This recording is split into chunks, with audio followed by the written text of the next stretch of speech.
আবার বড় আপডেট। মুখের পরিবর্তন বাংলা টেলিভিশনে নতুন কিছু নয়। মাঝে মাঝেই ধারাবাহিকের প্রধান চরিত্রাভিনেতা বা অভিনেত্রীরা বাদ পড়েন। তাদের পরিবর্তে কখনো তাদের চেয়ে জনপ্রিয় তারকার আগমন হয়, কখনো আবার তাদের চেয়ে কম জনপ্রিয় কাউকে দেখা যায়।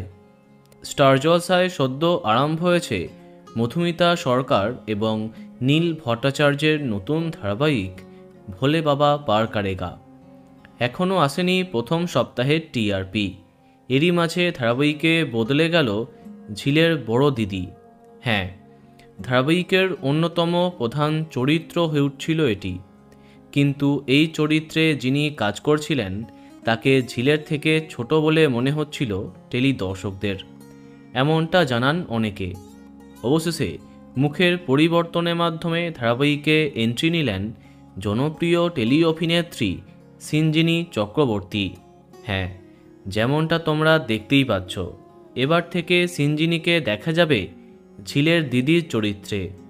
বলা বাহুল্য, সন্ধে 5:30টায় আরম্ভ হবার পরেও নানা কারণে আলোচনাতে জায়গা করেছে ভোলে বাবা পার কারেগা। এবার দেখা যাক টিআরপি তালিকায় কেমন সফলতা অর্জন করতে সক্ষম হয় মধুমিতার এই নতুন সিরিয়াল। তো বন্ধুরা, এখন তোমার কি মন্তব্য কমেন্টে জানাতে পারো। আর এই রকমই আরও অনেক ভিডিও পেতে সাবস্ক্রাইব কারেন্ট বস। ধন্যবাদ।